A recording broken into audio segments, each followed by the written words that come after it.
तो बच्चों, आप सभी का स्वागत है एक बार फिर से हमारे YouTube चैनल बस्ती वाले गुरुजी पर।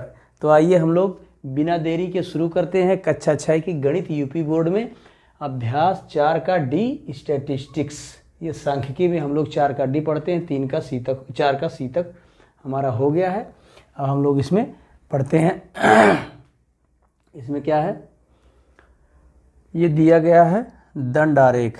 ये क्या बोलते हैं, दंड आरेख। अभी हम लोग चित्रारेख पढ़ चुके हैं, अब हम लोग दंड आरेख पढ़ेंगे। जिसमें चित्र बना हुआ होता था वो चित्रारेख था, अब ये दंड आरेख है। देखिए डंडा जैसे बना हुआ है, ये ना, ये डंडा ही तो है। जो मोहित द्वारा वार्षिक परीक्षा में विषयों में प्राप्त किए गए अंकों को प्रदर्शित करता है। तो ये जो है प्राप्त किए गए अंकों को इधर जो लिखा हुआ है इस एक्स अक्ष पे, इसको एक्स अक्ष बोला जाता है। आगे पढ़िएगा, हम लोग पढ़ेंगे। ये एक्स अक्ष होता है और ये जो होता है ये वाई अक्ष होता है। क्या होता है, वाई अक्ष होता है। तो इस पे अंक जो है, इस पे अंक दर्शाया गया है, इस पे विषय दर्शाए गए हैं। तो इसी के माध्यम से हमको क्या करना है, ये सवाल हमें हल करने हैं। तो यह दंड आरेख क्या सूचना प्रदर्शित करता है। तो यह जो है पहला क्या है, यह दंड आरेख क्या प्रदर्शित करता है, विभिन्न विषयों में प्राप्तांक को प्रदर्शित करता है।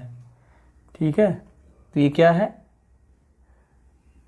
विषयों में विभिन्न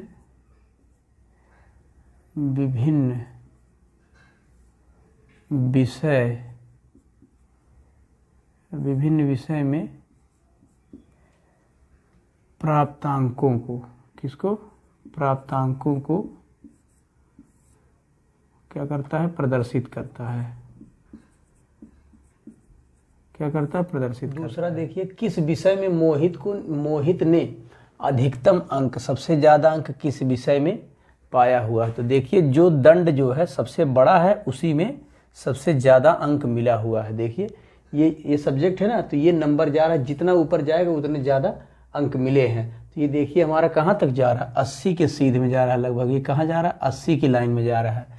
तो दूसरे का आंसर हमारा हो जाएगा, दूसरे का आंसर हो जाएगा अधिकतम अंक कितना है, अधिकतम अंक क्या है, 80 अंक किसमें है, गणित विषय में।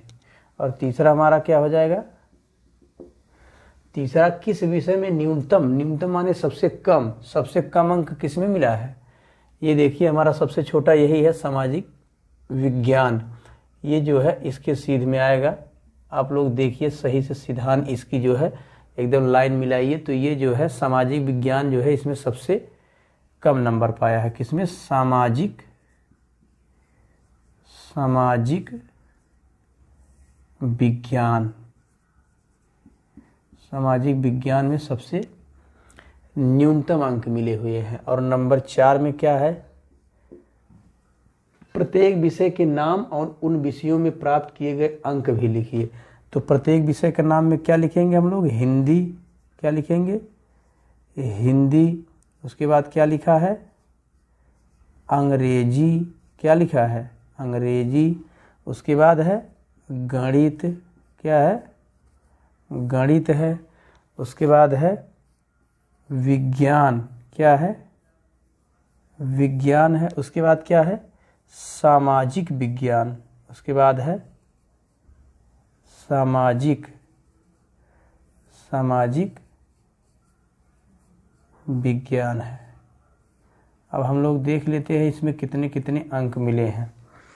तो हिंदी देखिए, ये हिंदी हमारी कहाँ तक गई, 60। तो ये कितना है, यही अंक है ना, इस एक्स अक्ष पे अंक दिखाए गए हैं, 10, 20, 30, 40, 50, 60, 70, ये अंक दिखाए गए। तो ये 60 तक गया है आरेख, दंड आरेख जो है हिंदी का 60 अंक। कितना अंक, 60 अंक हिंदी में। अंग्रेजी में कितना मिला है, अब देखिए अंग्रेजी वाला ना 50 पे है ना 60 पे है। तो इसको हम मान के चलते हैं, ये जो है ये देखिए देखने में ही लग रहा है इसके मध्य भाग पे है।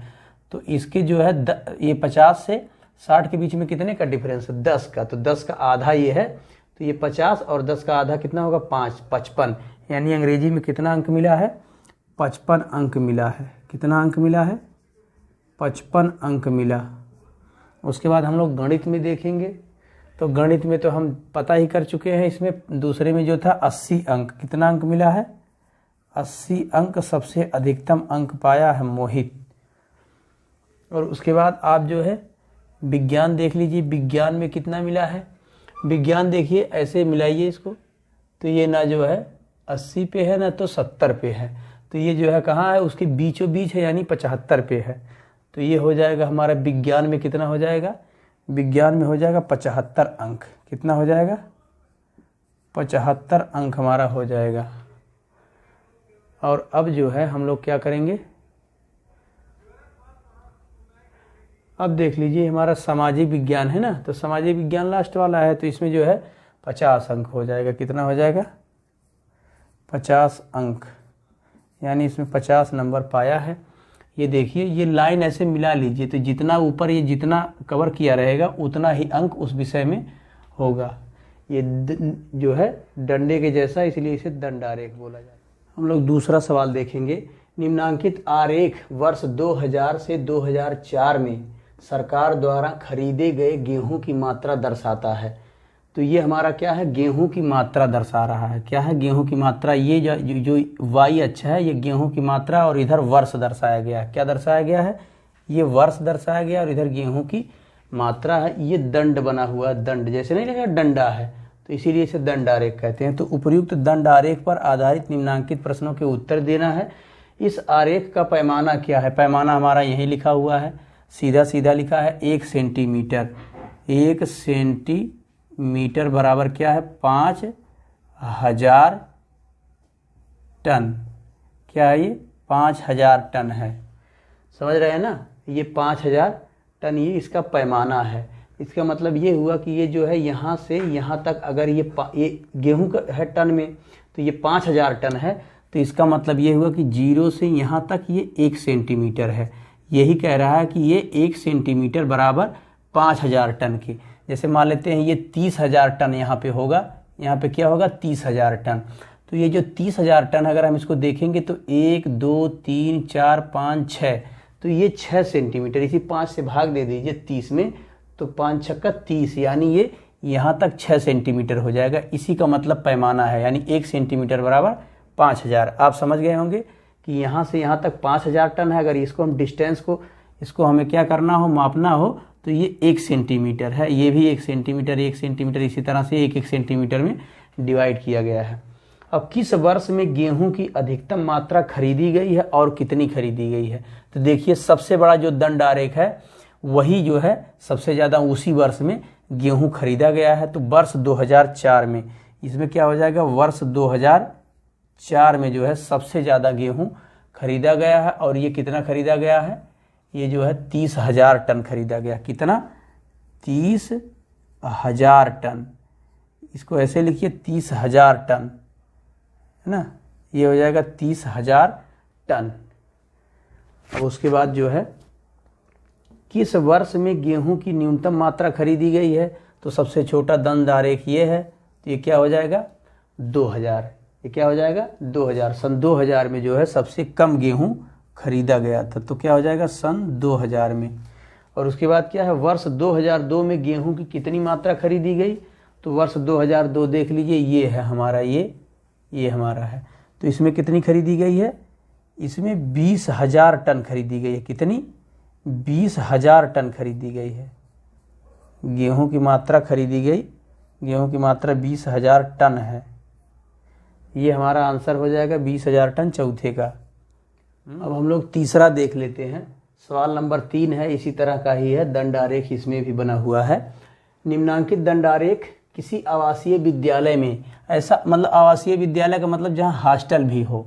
आवासीय विद्यालय मतलब जहाँ हॉस्टल भी उपलब्ध हो, वहाँ पे क्या है प्रवेश पाने वाले शिक्षार्थियों को ये क्या दिखाता, दंड आरेख दिखाता। तो ये क्या हमारा दिखा रहा वर्ष, ये एक्स अक्ष क्या दिखा रहा वर्ष दिखा रहा है, और ये जो दिखा रहा है क्या शिक्षार्थियों की संख्या दिखाई गई है इस पे वाई अक्ष पे।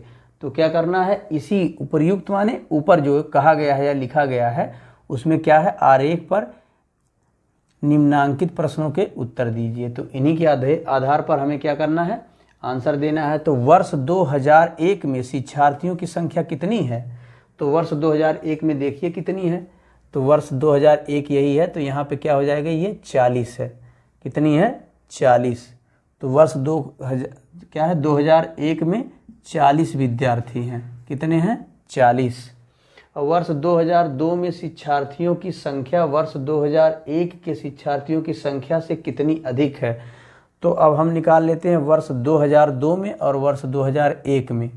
तो वर्ष 2002 में कितनी है, वर्ष 2002 में ये कहाँ पे जा रहा है, यहाँ पे जा रहा है, इसके सीध में जा रहा है ना, तो ये कितनी है, 60 है, 60 है। और वर्ष 2001 में देख लेंगे, तो वर्ष 2001 में हमारा क्या है, वर्ष 2001 हमारा ये है, अभी हम लोग लिख चुके हैं, ये 40 है। कितना है, 40 है। तो पूछ रहा कितना अधिक है, तो कम या अधिक कैसे पता चलेगा, जब हम उसमें से घटा देंगे। तो इसमें से घटा देंगे तो ये हमारा 20 आ जाएगा। कितने स्टूडेंट, कितने शिक्षार्थी अधिक हैं, 20। और उसके बाद क्या आ जाएगा हमारा, ये अगला नंबर है 3, अधिकतम शिक्षार्थियों की संख्या किस वर्ष में थी। तो अधिकतम शिक्षार्थी किस वर्ष में थे, वर्ष 2002 में। कब थे, वर्ष 2002 में। देखिए सबसे बड़ा दंडारेख यही है, 2002 में सबसे ज़्यादा 60 शिक्षार्थी थे। और अगर सबसे कम पूछे तो ये जो है सन 2000 में, ये जो है सबसे छोटा यही दंडारेख है। तो ये जो है आंसर हो गया हम लोगों का। बस इस चैप्टर में इतना ही था, इस अभ्यास में। तो अब बाकी जो है हम लोग देखेंगे अगले वाले अभ्यास में। तब तक के लिए आप लोग खूब मेहनत से पढ़िए, इसका नोट्स बनाते चलिए, नोट्स लिखते रहिए और खूब ईमानदारी से पढ़िए, एकदम व्यस्त रहिए, मस्त रहिए। मिलते हैं अगले वीडियो में।